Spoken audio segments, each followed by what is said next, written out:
تو ان کو پکا کرنے کے لیے عربی کے اندر ساتھ مصدر لگایا جاتا ہے، عہدن یا وعدن، پھر معنی بنتا ہے پکا وعدہ۔ لیکن لفظ میثاق ایسا ہے کہ اس کا معنی میثاق کا معنی ہی ہے پکا وعدہ، عام وعدہ نہیں، پختہ وعدہ۔ وَإِذْ أَخَذَ اللَّهُ مِيثَاقَ النَّبِيِّينَ، اور اس وقت کو یاد کرو جب اللہ تعالیٰ نے انبیاء سے پختہ وعدہ لیا۔ کس بات کا وعدہ لیا جا رہا ہے؟ انبیاء سے فرمایا جا رہا ہے لَمَّا آتَيْتُكُم مِّن كِتَابٍ وَحِكْمَةٍ، جب میں تمہیں کتاب اور حکمت عطا کروں گا، کتاب اور حکمت تمہیں دوں گا۔ کتاب سے مراد کتابیں، صحیفے، ان تمام صحائف، تمام کتابوں کا تذکرہ اللہ تعالیٰ نے یہاں فرما دیا، اور حکمت سے مراد ان کتابوں کے معانی اور مفاہیم اور ان انبیاء علیہ السلام کے فراہمی وہ مراد ہیں۔ فرمایا کہ تمہیں کتابیں دوں گا، صحیفے دوں گا، اور کتابیں صحیفے عطا کر کے پھر کیا کروں گا؟ فرمایا پھر ثم جاءکم، پھر آ جائے تمہارے پاس، ثم جاءکم رسول، تمہارے پاس آ جائے عظمت والا رسول۔ وہ کون عظمت والا؟ مصدق لما معکم، تصدیق کرنے والا اس کی جو تمہارے پاس موجود ہے، کتابوں کی، صحیفوں کی، یعنی تمہاری نبوت اور رسالت کی تصدیق کرنے والا آ جائے۔ تم نے پھر کیا کرنا ہے؟ لَتُؤْمِنُنَّ بِهِ وَلَتَنْصُرُنَّهُ، فرمایا تم نے ضرور پر ضرور اس پر ایمان بھی لانا ہے اور اس کی مدد بھی کرنی ہے، اس کی مدد بھی کرنی ہے اور ایمان بھی لانا ہے۔ یا اللہ بس بات ختم ہو گئی؟ نہیں، اللہ نے فرمایا قَالَ أَأَقْرَرْتُمْ، بارے بندہ بات کہے، ہو سکتا کوئی مانے کہ نہ مانے، بات کہہ کر منوائی بھی جا رہی ہے۔ یہ کہ قرآن کی ترتیب دیکھیے، اللہ ارشاد فرما رہا ہے أَأَقْرَرْنَا، قَالُوا، انہوں نے کہا کہ یا اللہ ہم نے اقرار کر لیا، یا اللہ تیری بات کا اقرار ہم نے کر لیا ہے۔ تو اللہ نے فرمایا کہ تم نے اس بات کو، اس باری فرمایا اس وعدے کو، کیا تم نے وَخَذْتُمْ عَلَى ذَلِكُمْ مِصْرِي، کیا تم میرے اس باری وعدے کو تم نے اس کو قبول کر لیا؟ قال وَقَرَرْنَا، کہا کہ ہم نے اقرار یا اللہ کر لیا۔ اللہ فرمایا قَالَ فَشَهَدُوا، پھر تم آپس میں گواہ بھی ہو جاؤ، اس سے گواہ بھی بن جاؤ، وَأَنَا مِنَ الشَّاهِدِينَ، اور میں خود تمہارے ساتھ گواہ ہوں، میں بھی گواہ ہوں۔ اور اس صورت میں دیکھیے کہ اللہ تعالیٰ جل شانہ نے اتنے احسن انداز کے ساتھ اس جلسے کا، اس محفل کا تذکرہ کیا، اپنے محبوب کی شان بیان کی۔ حضرات گرامی المختصر، یہاں تاکیدیں لگا کر بار بار تاکیدیں لگائی جا رہی ہیں۔ قرآن جو ہے یہ فصاحت و بلاغت کا امام ہے، قرآن کے اندر یہ فرمانا بار بار تاکیدیں لگا کر لَتُؤْمِنُنَّ لَتَنْصُرُنَّ، لام بھی تاکید کا، آخر پہ انہوں نے سکینہ بھی تاکید کا، دو تاکیدیں لگائیں، پھر بار بار آگے اس کلام کو جس انداز سے بیان کیا جا رہا ہے یہ تاکیدوں سے بھرا پڑا ہے۔ اور اس بنا پہ کیونکہ قرآن جو ہے یہ فصاحت و بلاغت کا امام ہے، اور جس علاقے میں آیا تھا اور لوگوں کو اپنی فصاحت و بلاغت پہ بڑا مان تھا، اللہ تعالیٰ نے فصاحت و بلاغت میں ہی ان کی زبان میں قرآن کو نازل فرما کر اللہ نے ان کے منہ بند کر دیے، اور یہ بھی فرما دیا انبیاء سے یہ کہہ کر ظاہری طور پر تو آگے جو اقرارنا یا آگے جو بات بیان کی جا رہی ہے، ارشاد فرمایا کہ جس نے اس کے بعد فَمَن تَوَلَّوْا، جس نے پھر من بعد ذالک، اس کے بعد جس نے منہ پھیرا، جس نے منہ موڑا، فَأُولَئِکَ هُمُ الْفَاسِقُونَ، وہی لوگ ہیں فاسق ہیں۔ اب اس سے مراد فاسق کون لوگ ہیں؟ اس میں مختلف جو ہے وہ آرام موجود ہیں۔ مفسرین کرام جو ہے بات کہتے ہیں اس سے مراد انبیاء کی ذات ہے، بات فرماتے ہیں انبیاء کی ذات مراد نہیں،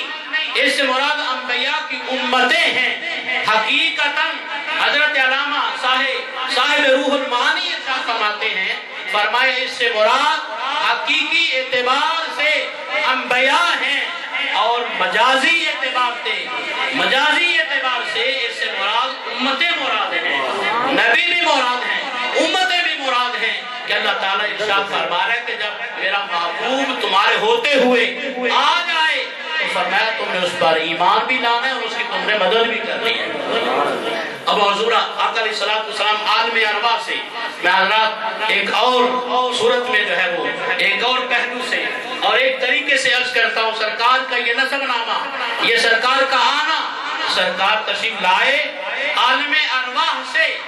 آگے حضرت آدم علیہ السلام کی پشت میں آئے، آدم سے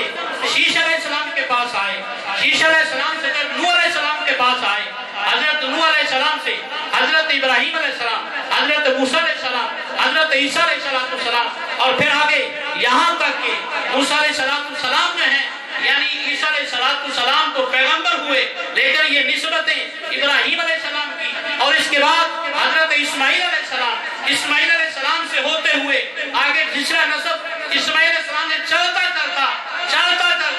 یہاں تک کہ حضرت عبد المطلب کے پاس، حضرت عبد المطلب سے پھر آقا علیہ السلام حضرت عبداللہ کے پاس آئے، اور حضرت عبداللہ سے حضرت سیدہ آمنہ کی گود میں آئے ہیں،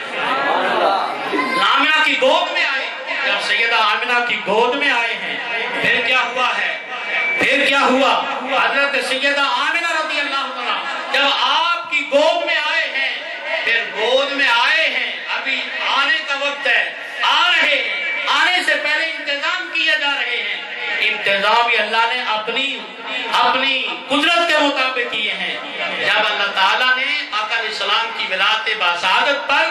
اللہ تعالیٰ نے جب دائیاں بھیجی ہیں، وہ دائیاں کون ہیں؟ حضرت حوا سلام اللہ علیہا، حضرت حاجرہ سلام اللہ علیہا، اور اسی طرح حضرت مریم سلام اللہ علیہا، حضرت آسیہ سلام اللہ علیہا۔ جب وہ آ گئی تو میں آج کے نعرے کی صورت میں یوں عرض کروں گا، جب آئی ہیں، جب سرکار آ گئے، ہم بھی خوشیاں کر رہے ہیں، ہم نعرہ لگاتے ہیں لبیک یا رسول اللہ۔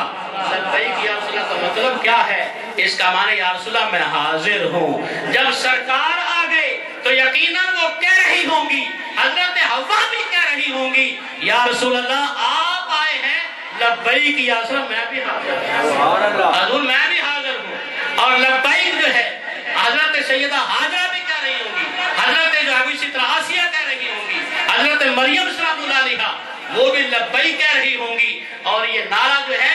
یہ نعرہ نیا نہیں، یہ پرانا ہے، یعنی سب نے جو ہے لبیک کہا ہے۔ اور عالم ارواح کے اندر بھی جب اللہ نے پوچھا نا اللہ تو بے ربے کو، کیا میں تمہارا رب نہیں؟ سب سے پہلے حضور کی جو ہے وہ ذات بولی تھی، حضور کی روح بولی تھی، فرمایا کہ یا اللہ کیوں نہیں؟ بلا یا تو ہمارا رب ہے۔ پھر سارے بولے تھے، ساری روح ارواح بولی، تو وہ آقا علیہ السلام جس کے لیے اعلیٰ حضرت رحمت اللہ تعالیٰ علیہ جو ہیں فرماتے ہیں جس سوہانی گھڑی چمکا طیبہ کا چاند، جس سوہانی گھڑی چمکا طیبہ کا چاند، اس دل افروز ساعت پہ لاکھوں سلام۔ اور بلال حضرت رحمت اللہ تعالیٰ علیہ آقا علیہ السلام کی ولادت باسعادت پر کیا فرماتے ہیں؟ فرماتے ہیں پہلے سجدے پہ روزے ازل سے درود۔ آپ فرما رہے میں اب سلام نہیں کر رہا، حضور کو اب صرف سلام نہیں کر رہا، پہلے سجدے پہ روزے ازل سے جب کائنات نہیں تھی، اللہ تھا، یا اللہ نے اپنے محبوب کے نور کو پیدا کیا، اللہ خدا تھا یا مصطفیٰ تھا، تو اس وقت فرمایا پہلے سجدے پہ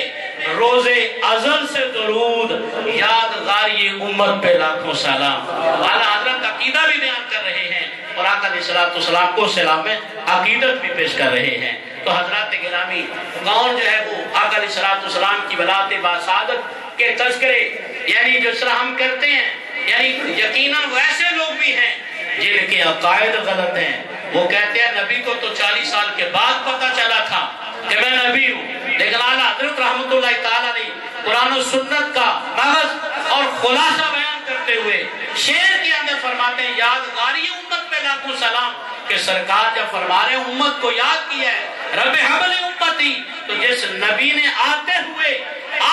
یہ فرما رہے ہیں، اس کو کیا امت کا پتہ نہیں ہے، اس کو اپنا پتہ نہیں میں کون ہوں؟ یقیناً اللہ کے پیارے حبیب علیہ السلام جو ہیں، یعنی آپ ولادت کے وقت بھی، ولادت سے پہلے بھی اللہ نے آپ کو بتا دیا تھا، عالم ارواح میں سمجھا دیا تھا، پتا تھا۔ اللہ کے حبیب علیہ السلام آپ بھی سارے پیغمبر، نبی جب بھی آتا ہے وہ نبی بن کے آتا ہے، 40 سال کے بعد نہیں۔ وہ عالم ارواح میں اللہ نے سب انبیاء کو نبوت رسالتیں دے دی، اس آیت قدسہ کے اندر موجود ہے، رسالتیں نبوتیں سب کو عطا کر دی، اور یہ فرما دیا کہ پھر جب تم جاؤ گے تمہیں بھیجوں گا، فرمایا آخری محبوب جو بھیجوں گا، آخری پیغمبر جب یہ آ جائے، انبیاء نے بھی اس پر ایمان لانا ہے، ساری امتوں نے بھی ایمان لانا ہے، تو اللہ کے حبیب علیہ السلام کو درکنار سارے پیغمبر جو ہیں اللہ نے ان کو نبوتیں دے کے بھیجا ہے۔